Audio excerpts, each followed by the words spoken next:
On est rendu dans une nouvelle impro, pire impro de tous les temps. Et celle-là a été votée assez nombreusement par 3 personnes, déjà 3 votes au moins. Là où la Terre devient l'espace. Oui, vous avez bien entendu, c'est ça le thème de l'impro. Quand j'ai entendu ça pour la première fois, j'étais comme, OK, qu'est-ce qu'ils veulent dire par là? J'ai absolument rien compris de ce que cela est supposé dire. Les joueurs ont été punis dans un très bon match, un de mes matchs favoris en duel, Tammy Verge et Nado. C'était pour moi la pire impro du match. Puis c'est l'impro la plus confuse, autant pour les joueurs que par le public, parce qu'il était supposé se présenter devant eux. Qu'est-ce que l'arbitre s'attendait?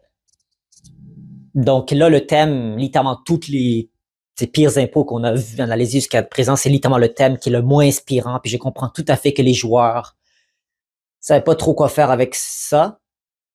Il faut pas oublier que de faire une mauvaise impro, c'est pas pour autant que c'est un mauvais match.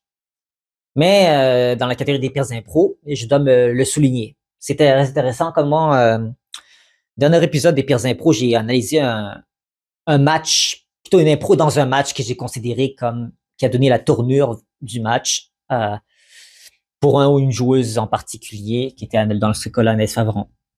Maintenant, c'est l'inverse ici. Le match est très bon, mais cette impro-là vient mettre une petite tache sur leur jeu. Parce que, tu sais, des fois, je me souviens bien, Salomé Corbeau et Pierre Albossi n'ont pas eu une seule mauvaise impro, je pense, quand ils parlent des impros mixtes. Ils ont fait toutes les impros mixtes et wow, top après top après top. Ici, il y a la petite tâche là. Moi, j'aurais été vraiment curieux de voir des joueurs professionnels comme Simon Boudreau, ainsi que Salomé Corbeau, Réal Bossy, Caron et d'autres, jouer sur ce thème et voir qu'est-ce qu'eux auraient trouvé.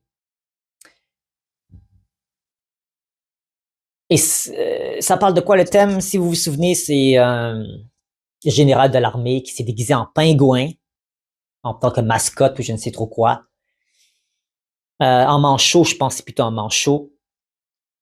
Et il devait faire une espèce de pratique de cible, en fait, pour essayer de semer des ennemis quelconques. Et Tammy Verge jouait le soldat qui devait exécuter les ordres du caporal. Et le malaise qu'il faisait entre le caporal et le soldat qui, je ne veux pas vous appeler comme ça, et suivre des ordres quand vous êtes habillé en manchot, puis c'est une 2 minutes quelques, je pense que c'est une 2 minutes, ouais. C'est très court pour un thème comme ça. Et Yvon Pontin sévit à la fin en disant ah ça ce n'est pas tout ça. Évident que ça se tient pas, monsieur.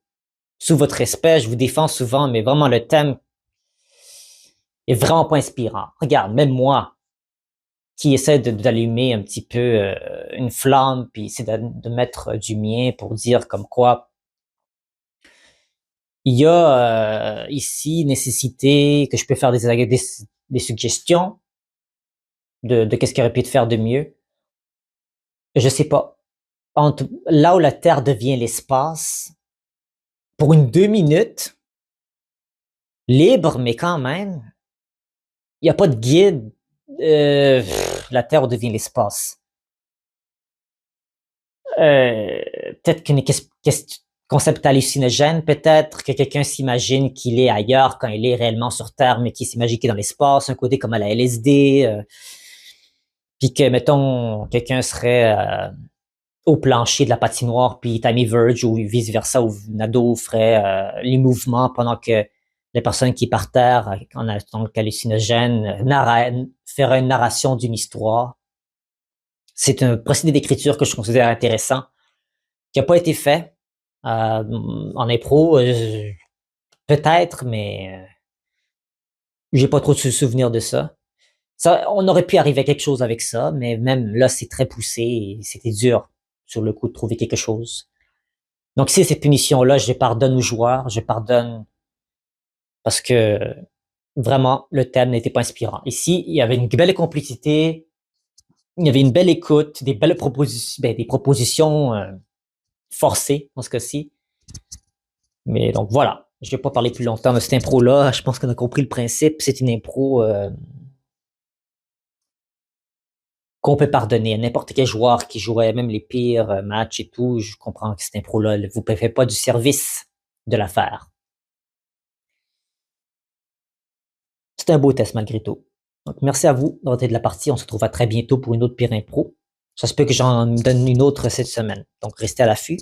Ce sera une semaine très mouvementée en termes de contenu YouTube, vous allez voir.